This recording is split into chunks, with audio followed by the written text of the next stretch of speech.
Bom, uma boa noite a todos, um bom sábado. Eu gostaria que prestassem bastante atenção no estudo de hoje, porque eu acredito que o estudo de hoje vai ser um pouco desafiador a todos nós. E é preciso realmente que se preste muita atenção para a gente não entender errado o que vai ser dito aqui, né? Vocês sabem, eu tenho tido o privilégio de revisar o livro do Wagner, Boas Novas. E pela graça de Deus, né, todo livro inspirado é isso. Quanto mais você lê, mais você aprende. Essa é a diferença de um livro inspirado de um livro não inspirado. O livro que não é inspirado, você lê uma vez e basta. O livro que é inspirado, quanto mais você lê, mais você aprende, né? Basta a gente ver como funciona a própria Bíblia, né? Essa inspiração fantástica de Deus, né? Então eu convido vocês a abrir a Bíblia de vocês no livro de Gálatas, para a gente compartilhar algumas coisas que estão aqui. E por isso digo, né, não tomem nenhuma decisão precipitada naquilo que vocês vão ouvir, apenas procurem assimilar, trazendo principalmente, né, a lição para o dia de hoje, para nós, porque como digo, ela pode ser desafiadora a muitos, né? Gálatas capítulo 5, a gente já passou, né, por o livro praticamente todo de Gálatas, mas não pelo capítulo 5 e pelo capítulo 6, e obviamente, como a gente sempre aprende um pouco mais, vale a pena, eu acho, que considerar algumas coisas que estão aqui. Okay? Gálatas 5, então, a partir do versículo 1. Num primeiro momento, tente ver o povo judeu, certo? Para você poder entender, a regra bíblica é, né, João, escreve as coisas que tens visto, as que são e as que depois dessas vão acontecer. Por quê? Porque você olhando o que aconteceu no passado, é mais fácil você entender o que vai acontecer no futuro e entender o presente, né? Então, vamos ver primeiramente como isso se aplicaria ao povo judeu. Estai, pois, firmes na liberdade com que Cristo nos libertou e não torneis a meter-vos debaixo do jugo da servidão. Então só aqui a gente já tem uma lição fantástica, né? Deus está dizendo para nós, através do apóstolo Paulo, olha, não se deixem levar pelo jugo da servidão que já foi um dia. Vocês foram libertos. De que nós fomos libertos? Nós somos libertos do quê? Do pecado. Nós somos libertos da nossa maneira de viver antiga. Mas nós somos libertos também do sistema. E é preciso entender isso. Lembre-se, todas as coisas foram escritas a vós, a quem os fins dos tempos têm chegado. Nós fomos libertos de um sistema, que é um sistema religioso, que se apoderou da verdadeira igreja, e hoje esse sistema diz, né, que a igreja é o quê? É um templo, é um nome, é uma placa, certo? Mas veja que Paulo pregava, e ele pregava para quem? Para grupos, não havia uma placa, não é? Ele pregava para os Efésios, ele pregava para os Gálatas, ele pregava para os Colossenses, ele pregava... Eram grupos, como são esses grupos. Quando você lê, inclusive, o Apocalipse, ele é destinado às 7 igrejas que estão na Ásia.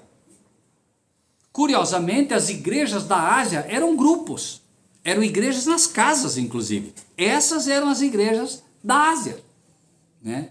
E isso não está ali por acaso, obviamente, né? Nós sabemos que no fim dos tempos, quanto mais se aproxima, né, o fim, mais os grupos é que vão estar reunidos, porque as igrejas vão ter realmente dificuldade, e não só vão ter dificuldade, mas vão ter também, né, muita coisa que não é o que está escrito e que a gente em algum momento vai ter que decidir, né? Então, quando você lê em primeiro lugar aqui, estai pois firmes na liberdade com que Cristo nos libertou, não torneis a meter-vos debaixo do jugo da servidão, né? O que acontecia lá, e o que é que os judaizantes, leia-se hoje os religiosos de carteirinha, os membros, né, gostariam de fazer. Então, na época, o problema era a circuncisão, né? Entraram judaizantes no meio do povo de Deus que diziam, se você não se circuncidar, você não pode ser salvo, certo?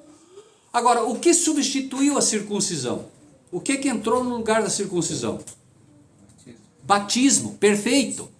Então aqui tem uma lição para nós no batismo também. Por isso é preciso ter muito cuidado com o que nós vamos estudar para não entender errado. O apóstolo Paulo não era contra a circuncisão. Tanto é verdade que num caso não circuncidou, mas em outro sim. Por quê? Para evitar discussões desnecessárias. Mas ele diz, por exemplo, qual era o problema da circuncisão? O problema é que eles diziam, se você não se circuncidar, você não pode ser salvo. Certo? E debate pronto de uma coisa assim que a gente não pode deixar passar. Pergunta simples e direta. O ladrão na cruz foi salvo ou morreu perdido? O ladrão que confessou Cristo. Mas ele não se batizou. E aí? Então vejam, a circuncisão era um sinal do discipulado. Eu sou um cristão, eu me circuncidava, mas a circuncisão não me salvava. Era apenas um sinal de que eu era um cristão. Tá bem? Ok? Como é que os alemães reconheciam os judeus? Se era o homem, circuncidado. Se não está circuncidado, não é judeu. Por quê? Porque essa era uma prática. Mas a circuncisão o que era? O despojo da carne. Um pedaço do despojo da carne. Mostrando o que viria. Quando você se batiza, do que você está abrindo mão? Da carne. Não é isso? Você não quer morrer como o homem carnal e nascer ou renascer como homem espiritual? E não é exatamente isso que acontece, né? Pela fé no batismo, morre a carne e renasce o espírito. Por isso nasce um homem espiritual. E é curioso, porque o batismo representa também um novo nascimento. E aí, vamos usar um exemplo bem simples. Eu tenho certeza que aqueles que conheceram o Rosivaldo antes da conversão dele, contariam outras histórias e diriam para nós, não, esse Rosivaldo aí é outro, isso é outra pessoa. E não é o que se diz. Bicho, o cara agora virou crente, virou outra pessoa. É como um novo nascimento de fato. Mas o batismo em si não tem absolutamente nenhum valor se não for verdadeiramente o batismo espiritual. Porque quantas pessoas nós conhecemos que simplesmente estão, me perdoem a palavra, tomando banho nas igrejas? Ou não é assim? É um fato. Então vamos tentar fazer sempre esse paralelo, mas com muito cuidado, para não parecer que nós estamos condenando o batismo, por favor. Nós vamos ler com atenção para ver como é que o batismo deu lugar à circuncisão e como o mesmo problema judaizante ocorre hoje em relação ao batismo. Vocês vão encontrar muita gente dizendo o quê? Se você não se batizar, você não pode ser salvo. Então, afinal de contas, você se salva por Cristo ou pelo batismo? O batismo é uma cerimônia, gente. A gente não pode inverter os papéis. Por isso eu repito, é bom o batismo? Claro que é. É a tua declaração de amor, é a tua declaração pública disso. Mas não pode inverter os papéis. Ele é um sinal do teu discipulado. Certo? Ele é o fim, não o meio. Certo? Ele não é o meio da salvação. Ele é o fim. Certo? É como se alguém dissesse assim, você já se batizou? Sim. Esse é apenas o quê? É apenas o sinal de que você é um cristão. O batismo não faz de você um cristão. Não faz. Tá bem até aqui? Tudo bem? E nós vamos ver por quê. Não é no batismo que você se converte, né? Perfeito. O que Pedro falou? Como vamos negar água àqueles que já receberam o Espírito? O verdadeiro batismo é o batismo do dom do Espírito. Quando você recebe o Espírito. E como é que você sabe que você recebeu o Espírito? Quando há verdadeiramente essa conversão. Não é? Paulo perseguia os cristãos. Né? Antes de se batizar nas águas, o que aconteceu com ele? Mudou. Mudou completamente. Na verdade, eu não vi na Escritura, né? Talvez até propositalmente não foi relatado, quando Paulo se batizou nas águas. Eu não vi. Talvez os irmãos saibam, eu não sei. Sinceramente, eu não sei. Eu não vi relato, né, do batismo dele nas águas. Né? Mas, enfim. Por que isso? Porque isso é condenável? Não. Não. Porque sempre o batismo, assim como a circuncisão na época, deve ser visto apenas como um sinal do cristianismo. No caso deles, né, como judeu, no nosso caso como cristão. Vamos seguir, isso vai ficando mais claro. Eis que eu, Paulo, vos digo que, se vos deixar de circuncidar, Cristo de nada vos aproveitará. Mas espera aí, Paulo circuncidou, né? Quando deveria evitar um problema. Então veja, ele não está, eu não estou querendo dizer aqui que nós temos que circuncidar, por favor, deixe claro, o problema lá era a circuncisão, o problema agora é o batismo, certo?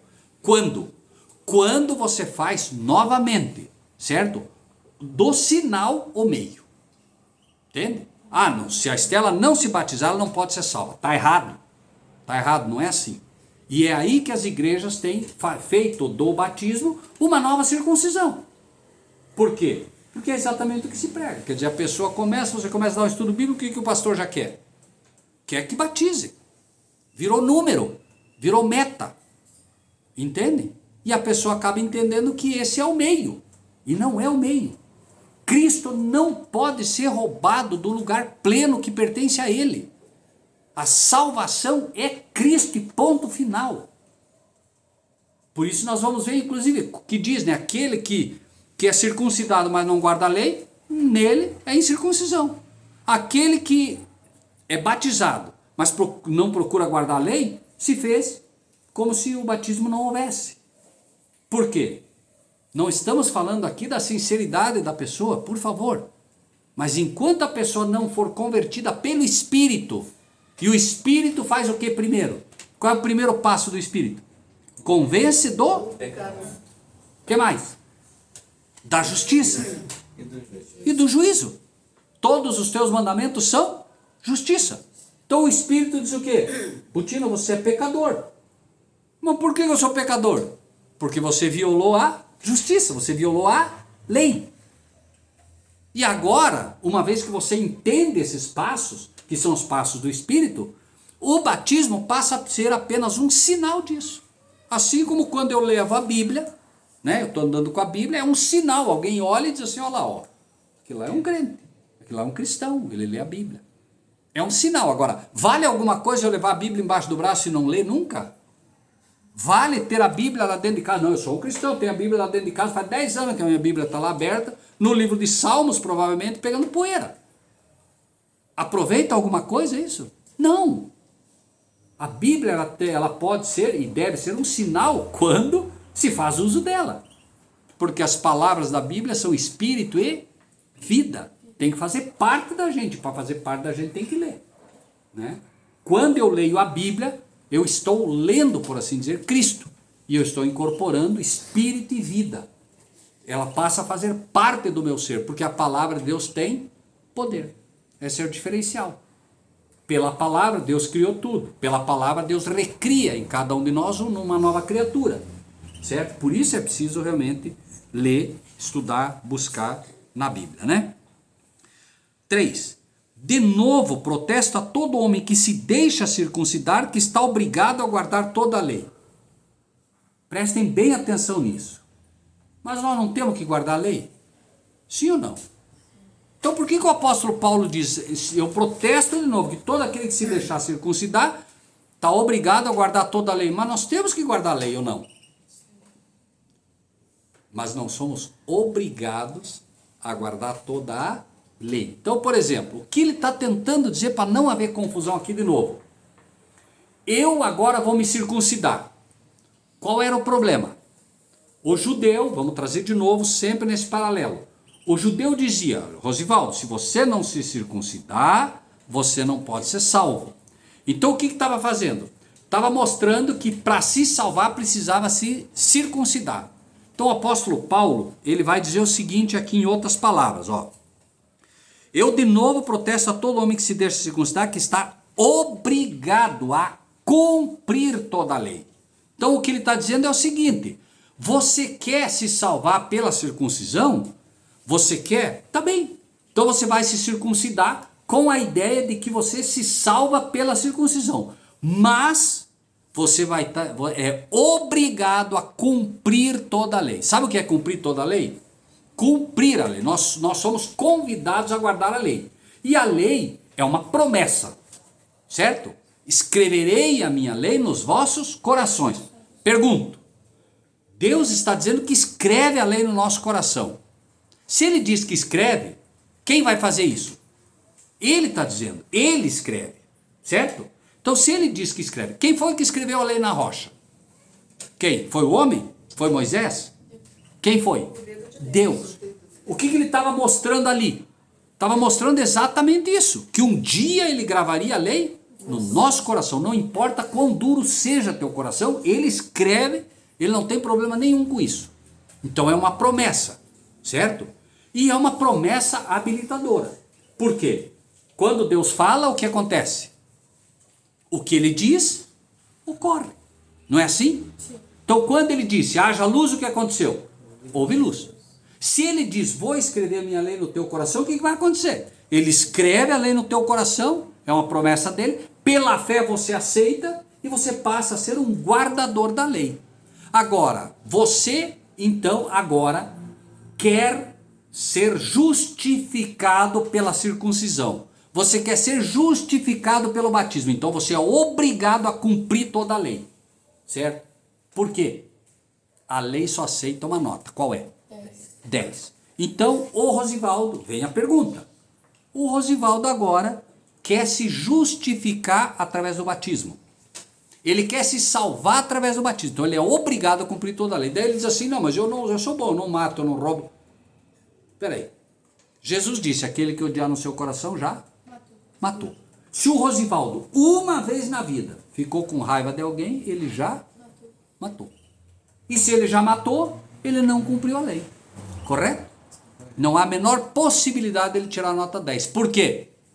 Porque ele já cometeu o pecado. Tá bem? Por isso é que nós somos justificados pela graça, favor imerecido em Cristo Jesus. Certo? Isso não pode perder de vista nunca, por mais que... E aí vem o problema. De um lado, alguém que diz, então tá, se eu sou justificado por Cristo, para que eu preciso da lei? E é sempre essa luta. De um lado, os que se desviam para a direita. Quem se desvia para a direita é aquele que diz assim, Rosivaldo, eu fui lá visitar você, Rosivaldo, você acha que eu não vi tua mulher lá lavando louça no sábado, Rosivaldo? Isso é um problema, eu estou julgando meu irmão. Né? A esposa dele gosta de no sábado ter a casa limpa, bem apresentado para Deus. Amém, amém.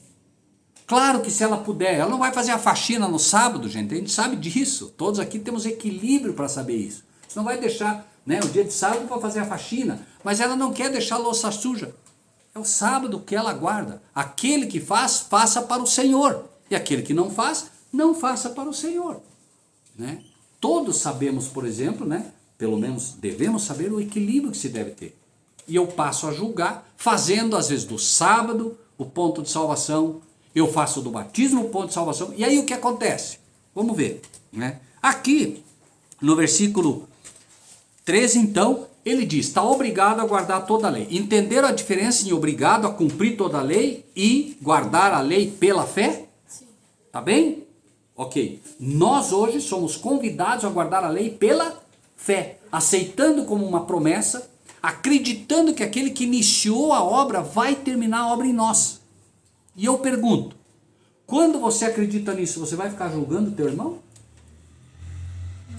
Com a medida que julgardes, será julgado. Então eu prefiro apelar para a misericórdia, ainda que eu erre na justiça, porque quando eu for julgado, eu quero ser julgado pela misericórdia, mais do que pela justiça, porque eu não vou suportar a justiça. Não é assim? E aí isso, toda boca se cala. Né? Peraí, eu vou julgar minha irmã, mas eu estou pior que ela. Não é? Bom, então, ele vai mais fundo agora. 4. O que diz ali? Separados estáis de Cristo, vós os que? Vos justificais pela lei, da graça tendes caído. Veja que o problema nem era a circuncisão. A circuncisão era o problema? Não era. O problema era o que se fez dela.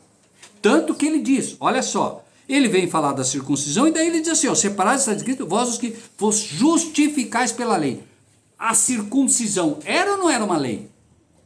Era uma lei, não foi dada? Na época de Moisés, o que aconteceu com o filho dele? O que foi dito para Moisés? Ele negligenciou a circuncisão, o que aconteceu? Não teve problema sério? Não teve que correr depois de circuncidar? Era uma lei. Mas onde estava o problema? De novo, Abraão. Abraão foi circuncidado. Mas ele recebeu a promessa antes ou depois da circuncisão? Antes, perfeito. Não sei se me entendem.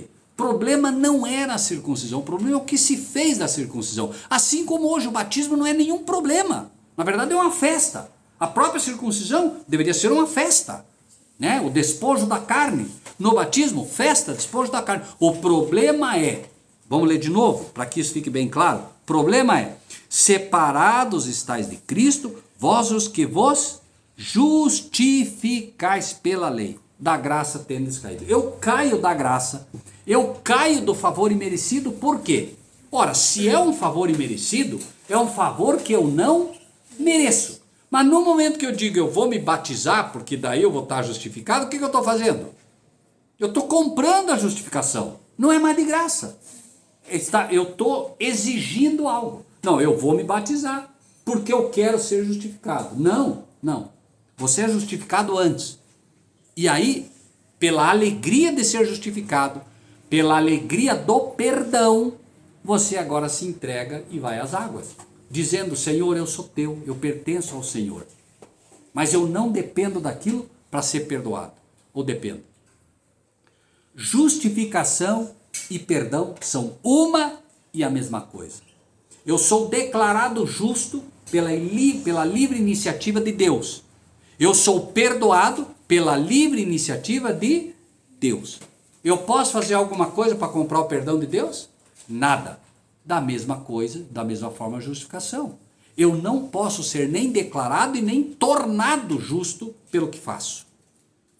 Tá bem? Não posso. É Deus quem faz do início ao fim. E isso tudo é feito em Cristo Jesus.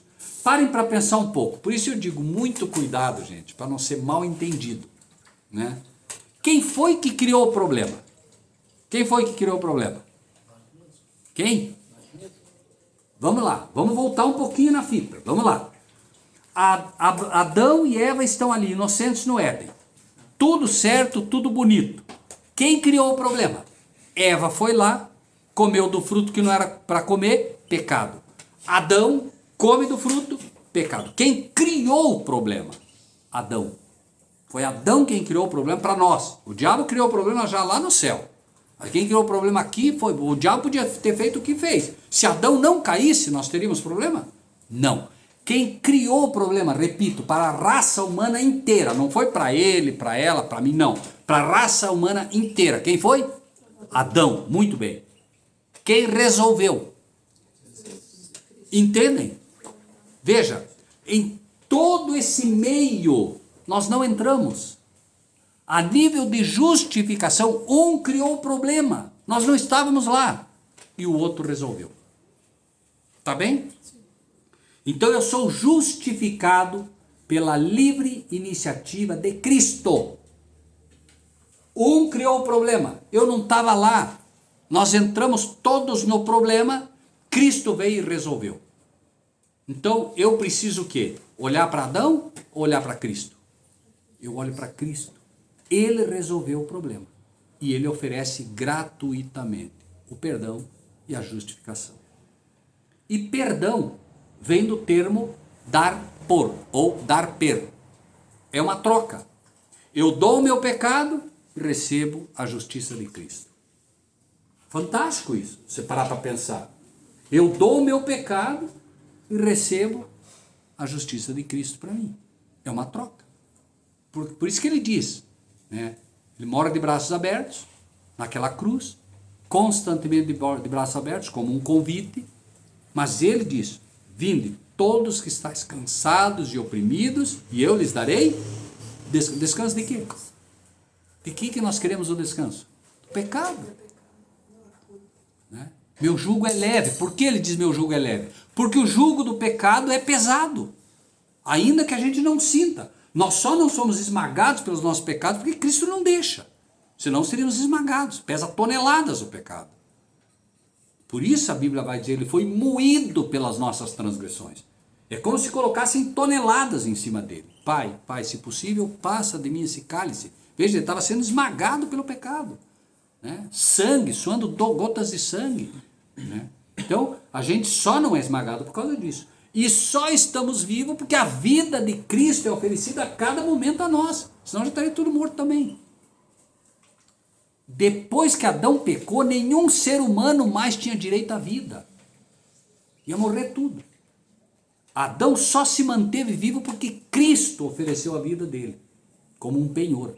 Então, até que Cristo viesse, eles viviam pela promessa da vida eterna em Cristo. Nós, hoje, vivemos pela vida que ele já nos ofereceu. Por exemplo, se o Rosivaldo, se o Valdinei, né? Se o Valdinei, se o Laércio, se o Cleverson, se eles não passarem pela sepultura, a vida eterna deles já começou.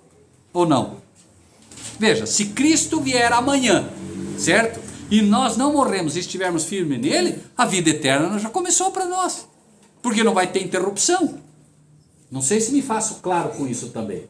Então, por isso nós vamos ver o livro de Efésios também dizendo, né, que nós devemos estar nas regiões celestiais, em Cristo Jesus, certo? Então nós já podemos fruir as bênçãos celestiais, os lugares celestiais inclusive, certo? Por quê? Primeiro porque se nós realmente vivemos a graça como deve ser, nós já vivemos no reino da graça. E o reino da glória é uma consequência do reino da graça. Então o reino da glória, finalmente, que vem, é prometido aos que já vivem no reino da graça, mas já é um pedacinho do céu. Podemos viver isso, né? Que é o descanso, né, prometido. Tá? 5. Vamos só ler o 4 de novo para ficar mais claro isso. Separados estáis de Cristo, vós os que vos justificais pela lei, da graça tendes caído. Porque nós, pelo Espírito da fé, aguardamos a esperança da justiça. Claro. Que esperança é essa? Espírito da fé. O que é fé? Fé é a firme convicção das coisas que se esperam, a certeza daquilo que não se vê. Então, eu tenho esperança, eu tenho a certeza daquilo que eu não vejo, que é o quê? A esperança da justiça. Que justiça é essa? A justiça, finalmente, que vai ser hoje, eu sou declarado justo. Mas, à medida que eu absorvo a graça, à medida que eu absorvo Cristo, eu vou me tornando justo. Eu sou declarado justo pelo que Cristo fez por mim. Eu vou sendo tornado justo pelo que Cristo faz em mim. Certo? A isso chamamos de santificação. Por isso a eterna dificuldade da justificação. Mas espera aí, é pela graça, é pela lei? Não, é pela graça. Eu sou declarado justo pela graça. Certo? Cristo diz, Pai, ele é meu. É meu, Pai, ó, meu sangue, Pai. Então você é declarado justo. Isso quer dizer que nenhuma condenação há para os que estão em Cristo Jesus, porque você foi declarado justo. Agora o céu espera que você não apenas mais seja declarado justo. O céu espera que você seja o quê? Tornado justo. Um exemplo simples, tá? Vamos imaginar que o filho do Rosivaldo agora vai morar conosco. Ele vai lá morar com a gente. Ele não gosta de macarrão. Nossa família vem de italianos que gostam de macarrão. Então o que vai acontecer? Ele vai começar a estar com a gente, vai ser oferecido macarrão. Vamos imaginar que ele não é muito fã de macarrão. No começo ele não vai comer muito macarrão. Nós agora adotamos ele na nossa família. Então ele passa a ser adotado na nossa família. Para qualquer pessoa que perguntar, ele é nosso filho. Foi adotado na família. Mas a gente espera que ele não apenas tenha o sobrenome Buzzi. Com o tempo a gente quer que ele se pareça com um Buzzi. E para isso ele vai ter que gostar de macarrão. Estou falando apenas um exemplo, por favor, bem infantil. E vai acontecer, à medida que ele vai morando com a gente, o paladar dele vai mudando. Daqui a pouco, ele não tem mais apenas o sobrenome de Buzzi. Ele é um Buzzizinho. Alguém vai chegar lá um dia e vai dizer assim, né? Tá todo mundo reunido ali, ele vai dizer assim, ô mãe, seria a Iris no caso, nesse momento, por favor, não estou roubando teu filho. Mãe, faz macarrão para mim comer. Alguém diria, esse é um Buzzi. Esse é um Buzzizinho. Não é assim? Sim. Você começa a se habituar. Assim são as coisas de Deus. você recebe o sobrenome de Cristo. Então, lá vai a Estela cristã. Sobrenome dela, cristão. E agora o céu espera que ela se comporte como uma cristã. Mas ela não pode esquecer em nenhum momento que o comportamento dela não é o que justifica ela. Entendem? O comportamento dela apenas demonstra quem ela é. Correto?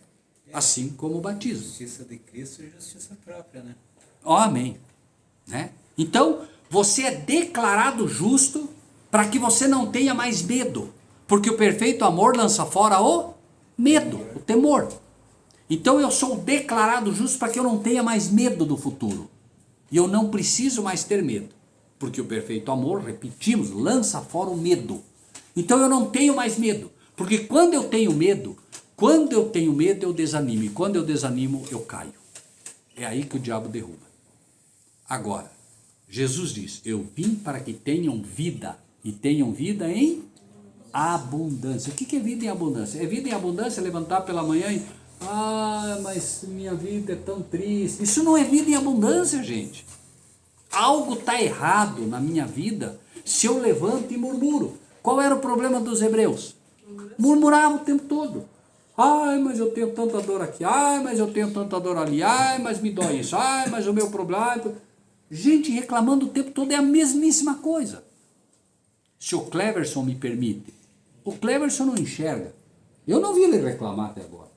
Eu não vi. Pode ser que lá na casa dele ele reclame, mas eu não vi ele reclamar entre nós. Se eu falar pro senhor que nesses 13 anos que eu sou cego, eu nunca me vi como cego, sabe? Costumava falar que eu sou cego de um olho e não enxergo nada do outro. Porque meu dia começa às 15 para as 6 da manhã, de segunda a sexta. Entendeu? E todo dia eu passo pelo mesmo lugar, tem um senhor que fez, eu nunca vi e falo assim, ele enxerga, não pode, saindo cedo de casa, como que sai de casa? A minha força de vontade, a graça de Deus em primeiro lugar. Eu no joelho no chão peço a Deus que me dê graça, coragem para sair de casa, porque senão não sai. Entendeu? E eu penso comigo, o cair pode ser do homem, mas levantar é de Deus. Amém. Entendeu? O apóstolo Paulo tinha um problema na visão, como a gente vê no próprio livro de Gálatas, e você não vê ele reclamar. Né? Ele inclusive diz, olha, eu estou pasmo entre vocês, porque eu vi, vocês se possível for, arrancariam os próprios olhos para dá-los a mim. Então imagine, né, o início da caminhada dos Gálatas. Já pensou você chegar assim e dizer, não, vou dar meu olho para você?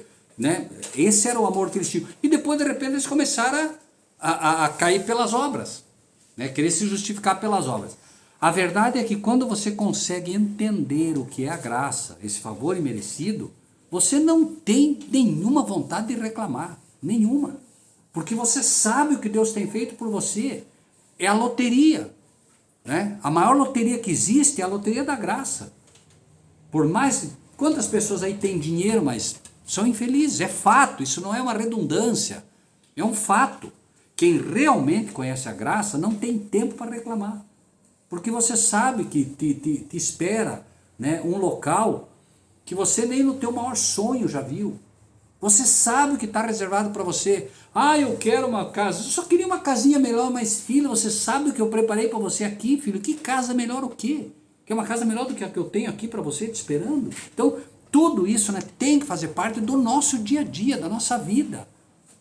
Às vezes as pessoas chegam para mim, né, muitas vezes, não, mas eu só queria uma bicicleta. Não é. Primeiro você quer uma bicicleta, quando tiver uma bicicleta você quer uma moto, depois que você quer uma moto você quer um carro, depois que você quer um carro, você quer... E esse é o ser humano. E não há problema nenhum em desejar as coisas. O problema é quando eu faço disso o meu modo de vida. Aí eu tenho problema. Né? A pessoa se mata para ter algo. Aí não vai. Né? Versículo 6. Porque em Jesus Cristo, nem a circuncisão, nem a incircuncisão tem virtude alguma, mas sim a fé que opera por amor. Vamos mudar isso aqui? Em Jesus Cristo, nem o batismo, nem o não estar batizado tem virtude alguma, mas sim a fé que opera por amor. O que tem... tem virtude se batizar? Não, porque é apenas um sinal. Eu te pergunto, o Rosivaldo está batizado, o outro não está. Em que ele é melhor? Se o outro procura guardar a lei de Deus, ele não é mais batizado do que o Rosivaldo? O céu não considera ele, assim como a circuncisão. O sujeito dizia, tem que se circuncidar. Os fariseus eram circuncidados e desfilavam porque eram circuncidados, mas não guardavam a lei. De que adiantava aquilo? Nada. Por isso, a palavra de Deus vai dizer, então aquele que é circuncidado se torna incircunciso. Por quê? Porque aquilo que deveria demonstrar a circuncisão não está sendo feita. O apóstolo Tiago vai dizer, tu dizes, tu tens a fé, eu tenho as obras. Mostra-me as tuas obras, mostra-me a tua fé, e eu te mostrarei a minha fé pelas obras. Como é que eu demonstro que eu realmente tenho fé? Pelas obras. Porque o ser humano só pode ver obra. A pessoa chega e diz assim, não, aquele é um bom sujeito. Mas aí você vai ver o testemunho é ruim. A gente está cansado de ver isso. Infelizmente, né, aquilo, o professar aquela religião, acaba não valendo nada. Ah, eu sou batizado há 40 anos, grande coisa. Faz 40 anos que eu sou adventista, faz 40 anos que eu sou batista, faz 50 anos que eu sou da Assembleia, grande coisa. Né? Se não for isso aqui, ó, a fé que opera por amor, não adianta nada ter o batismo. Pode ter 200 anos de batizar. Pode batizar, rebatizar, Não vai valer nada. 300 vezes vai ficar na mesma, né? Certo? E a gente vai ver como isso é pesado. Olha só. Corris bem. Quem vos impediu para que não obedeçais à verdade? Quem é a verdade? Cristo. Vocês estavam indo bem. Começaram bem. Começaram com Cristo. Lembra a pergunta que ele faz? Vós recebeste o Espírito pela fé ou pelas obras da lei? A única resposta aceita é pela fé. E agora vocês querem cair pelas obras da lei? Não há problema. Vejam, não há problema nas obras da lei. Não há problema nenhum em guardar o sábado, não há problema nenhum. São obras boas. Não, mas desde que você nunca esqueça, não vai ser justificado por isso. E aí a gente ouve muito isso. Ah, eu não mato, eu não roubo, eu sou bom, não faço mal para ninguém. Mas a salvação não é isso. Salvação não é obra. A salvação é uma pessoa. Enquanto não entender isso, não vai amar Jesus como tem que amar. Não vai. Porque sempre a salvação vai ser um pouco por Jesus e um pouco por mim. Sempre vai estar dividido. Não, Jesus tirou a nota 9,5. 0,5 é comigo. Não, Jesus é bom, mas não é suficiente. Não é assim que, no final das contas, embora não se use as palavras, se crê, acaba crendo assim. É, mais ou menos, Jesus fez um bom trabalho, mas eu tenho que fazer minha parte para me salvar. 8. Esta persuasão não vem daquele que vos chamou. Quem chamou você? Quem foi que chamou? Cristo. Ah, peraí que eu vou consultar o meu pastor. Como consultar o teu pastor? O teu pastor é Cristo, foi ele que te chamou. É a ele que você deve, né, tudo.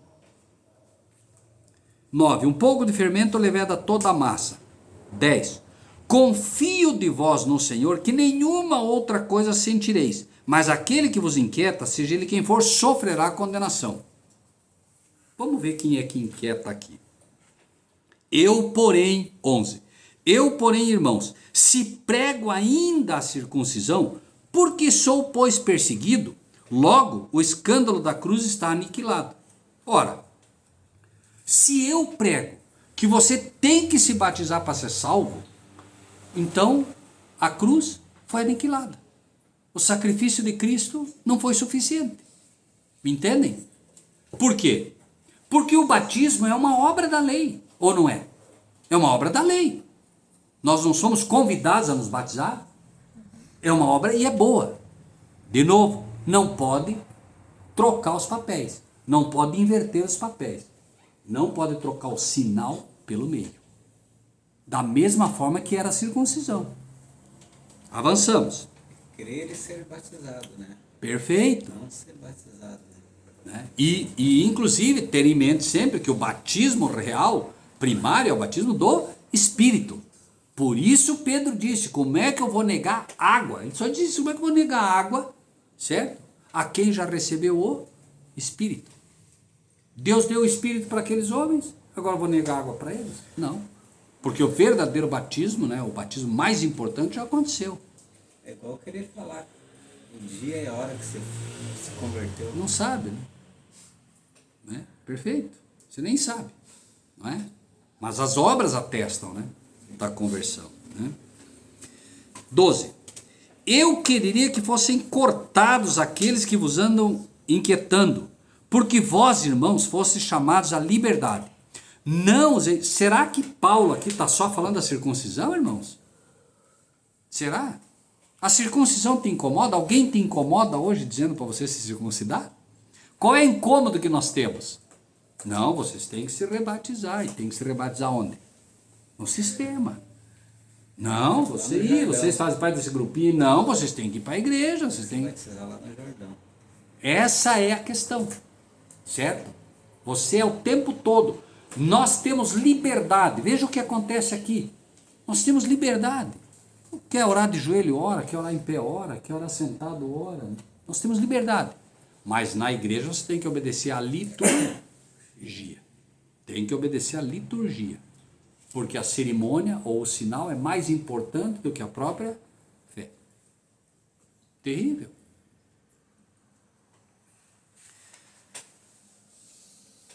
Porque vós, irmãos, fostes chamados à liberdade. Não useis, porém, da liberdade para dar ocasião à carne, mas servi-vos uns aos outros pelo amor. O que é isso? O que isso quer dizer? Nós somos livres, mas não podemos usar essa liberdade como uma desculpa para pecar. Entende? Por isso ele diz, veja bem, vamos ler de novo. Porque vós, irmãos, fostes chamados à liberdade. Não usem, então, da liberdade para dar ocasião à carne. Não, Cristo, o que a gente ouve muito? Não, Cristo me salvou, né? O resto não importa. Não preciso de lei, não preciso de nada. Eu não preciso guardar o sábado. Eu não preciso disso, eu não preciso daquilo. Eu vou para o carnaval para Jesus. Espera aí, eu estou dando ocasião à carne. Porque a carne me convida para isso. Então, não é porque eu sou livre que eu vou usar essa liberdade para fazer o que eu acho que posso ou devo fazer. Eu procuro fazer as coisas que agradam a Deus. Então eu não uso da liberdade para dar ocasião à carne. Porque é o natural, é o que a gente ouve muito. Não, eu aceitei a Cristo, eu estou na graça, vocês estão na lei. Vocês caíram da graça. Não é isso que a Bíblia diz. A Bíblia não está dizendo isso. A Bíblia está dizendo que cai da graça quem tenta se justificar pelas obras. A Bíblia nunca condenou boas obras. Ou condenou? Claro que não. Jesus era só boas obras, gente. Paulo diz, eu tenho cuidado das igrejas. Mas Paulo não usava isso para justificar-se. Você não vai ver ele em nenhum momento dizendo, Senhor, olha, veja, já sei que a coroa me está reservada porque eu cuidei das igrejas. Não. Ele confiava que a coroa estava reservada para ele porque ele confiava nos méritos de Cristo. E é assim que nós temos que ser. Nós vamos chegar no fim da nossa vida e nós vamos, quem sabe, tentar enumerar a Deus. Senhor, olha, eu preguei tantas vezes, Senhor, para os irmãos. Senhor, nós vamos fazer o que fazem o sistema? O Rosivaldo vai lá no sábado. Quantas horas de ajuda humanitária, irmão Rosivaldo? Anotou aí bem, anotadinho? Você fez toda a lição da escola sabatina, irmão Rosivaldo? Gente, que é isso? Não saiba a tua mão? Não saiba a tua mão esquerda, faz a mão direita, ou vice-versa. Não é para saber, não é para contar, eu não preciso contar. Eu hoje dei dinheiro lá pro rapaz que estava perguntando. Senhor, Gente, isso não vale um centavo. Se eu faço para me justificar, e Deus conhece o coração, não adianta se enganar. Tirar algum benefício disso. Né? Eu estou fazendo uma troca, né? E a justificação não tem troca. A única troca que existe é, eu dou o meu coração de pecado para Jesus e recebo a justiça dele. Essa é a única troca possível. Gratuita, é uma troca gratuita. Não é uma troca onde eu pago com boas obras ou com nada, né? Até porque, pode ter certeza que o teu coração, ninguém quer. Esse coração nosso, cheio de pecado, você acha que nem anjo quer um coração desse. Cristo só recebe por quê? Porque é o único jeito de limpar. Então você oferece o coração e ele entra. Eis que estou à porta e bato. Se alguém abrir, entrarei. Cearei com ele e ele comigo. Então Jesus quer entrar no teu coração, não porque é um local agradável, mas porque se ele não entrar, o que acontece? Teu coração vai continuar sujo. Certo? Do coração do homem é que nascem as más obras, né? Tudo, lascívia, prostituição, adultério, etc, etc. A lista é grande, né? Bem grande. 14. Porque toda a lei se cumpre numa só palavra. Nesta, amarás o teu próximo como a ti mesmo. E aí você vai dizer assim, mas peraí, então eu vou amar o meu próximo como a mim mesmo. Veja o que fez Cristo. Olha o que fez Cristo. Cristo amou ao próximo como a ele mesmo? Não, ele amou o próximo mais do que ele mesmo, tanto que ele morreu na cruz. A nós é pedido que amemos o nosso próximo como a nós mesmos. Então, no final das contas, né, toda a lei se cumpre no amor. Por quê? Por que se cumpre no amor? Ora, se eu gosto do Rosivaldo, eu vou roubar ele? Não. Se eu gosto da minha esposa, eu vou adulterar? Se eu amo a minha esposa, eu não vou. Se eu amo meu pai e minha mãe, eu não vou honrá-los? Eu não vou procurar honrar eles? Pode ver, tudo se cumpre. Se eu amo a Deus, eu vou tomar o nome dele em vão? Pode ver. Se eu amo a Deus, eu não vou guardar o sábado se ele me pede que guarde o sábado? Tudo se cumpre no amor. Mas não é que amando eu cumpro a lei, simplesmente não procurando guardá-la. É o contrário. O amor vai me fazer com que eu faça essas coisas. Vai me levar a guardá-la. 15. E aqui encerramos. 15. Se vós, porém, vos mordeis e devorais uns aos outros, vede, não vos consumais também uns aos outros. Eu começo a ter inveja do Laércio, eu começo a ter inveja da irmã, eu começo a ter inveja e começa o problema. O que acontece? Nós começamos a nos morder. Eu começo a dar uma mordidinha aqui no Rosivaldo. Ah, viu, Laércio? Eu gosto do Rosivaldo, mas ele é meio, né? Começa assim, não começa assim? Aquelas mordidinhas, tá? Ah, o Butino eu gosto dele, mas é meio, sabe, sei lá, entende? Começa assim. E aí ele diz, vede que não vos devoreis uns aos outros. Eu começo assim, foi assim que começou Satanás no céu, não é? Começou criando um probleminha, ó, não, veja bem, ó, tal. Quando viu o que aconteceu, estavam se devorando uns aos outros. O que é esse se devorar uns aos outros? Finalmente ele foi expulso do céu, certo? E o que acontece nesse se devorar uns aos outros? A palavra de Deus diz, há 6 pecados que o Senhor detesta e uma que ele abomina. Olha que interessante. Entre os 6 pecados mencionados está o assassinato. Veja bem, Deus detesta o assassinato, mas ele não abomina o assassinato. Ele diz, há 6 pecados que o Senhor detesta e um que ele abomina. Qual é que ele abomina? O que cria contenda entre os irmãos. Olha que pesado. Para Deus é mais pesado o que cria contenda e problema entre os irmãos do que aquele que mata. Já parou para pensar nisso? Que a gente faz da morte, né, o grande pecado. E por que para Deus o pecado do que cria problema entre os irmãos é maior? Por quê? Se você é um assassino, na tua vida de assassinato, quem sabe você mate 20 pessoas, 30, 40, né? Um grande assassino matou, sei lá, 50 pessoas. Pelo pecado que Deus abomina, ele perdeu milhares de anjos. Milhares. Começou como esse pecado? Começou falando no céu. Por esse pecado ele perdeu quem? A tribo inteira de Dan, que não consta. Não consta. Claro que estamos falando aqui de caráter, por favor. Se você pegar Simeão e Levi, eram assassinos, não mataram a tribo inteira lá? Foi lá, matou todo mundo, porque defloraram a irmã. Porém, nem eles foram excluídos. Eles estão constando lá no Apocalipse, entre as 12 tribos. Mas Dan não está. Simeão e Levi são assassinos, lá em Gênesis. No ímpio conselho deles não entra a minha sabedoria, disse Jacó. Né?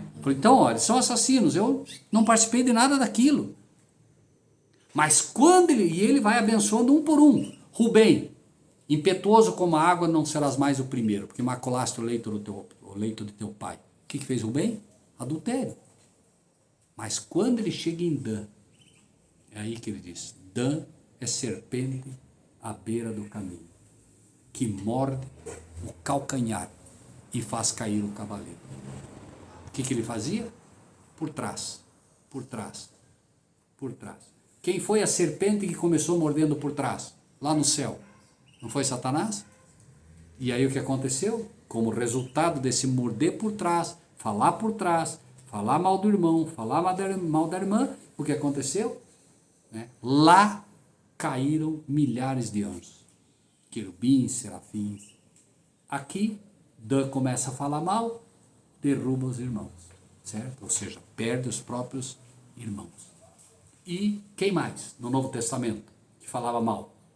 Por que não se vendeu esse unguento e não se deu dinheiro aos pobres? Quem falou isso? Judas. E o que aconteceu com Judas? Perdeu a salvação. Não acho que precise falar mais sobre isso, né? Então, vai falar de um irmão, vai falar de uma irmã, segura a boca, conta até 10. Conta até 10, faz uma oração e calado. As pessoas às vezes veem, meus irmãos eu não falo. Então, a gente aprende isso. Agora, claro, o meu irmão está com problema, eu vou procurar ajudá-lo. Rosivaldo está com problema, vamos procurar ajudá-lo. Talvez eu procure um irmão, uma irmã, para juntos poder ajudá-lo. Agora, falar mal, aí não. Porque aí a gente sabe, né, qual é o grande problema que estamos sujeitos. Amém? O que mais acontece, né? Infelizmente. Eu às vezes, na verdade, irmão Cleverson, eu sou franco dizer para o irmão, eu às vezes até estranho esse pedido de Deus, que graças a Deus, entre nós, se alguém está falando de mim, eu não sei, mas entre nós a gente não vê esse tipo de rumor, não vê, graças a Deus. Não quer dizer que amanhã não possa ocorrer, mas graças a Deus. Mas a gente aí se assusta porque a gente vê, o irmão está dizendo, é o que mais ocorre, verdade. É que a gente não vive essa realidade. Então para a gente é meio estranho. Mas se você pega... Em certas ocasiões falavam que assim, muito, entendeu? Devido a essa situação. Pessoas que crucificam a pessoa ali sem saber. Ele está ali, o conteúdo está ali, né? Na capa. É isso. O que você vai ver lá para frente, olhando no meio. Exato. Né? Então, quem já viveu uma igreja, né, institucional já sabe como isso é briga por cargo, né? E, então, eu quero ser ancião, eu quero ser isso, eu quero ser... Isso a gente sabe, tem muito, infelizmente, mas... Aqui, graças a Deus, como não temos presidente, não temos nada disso, né? E até a gente acaba sendo até mais escolado com isso, né? Tá bom? Amém? Vamos orar?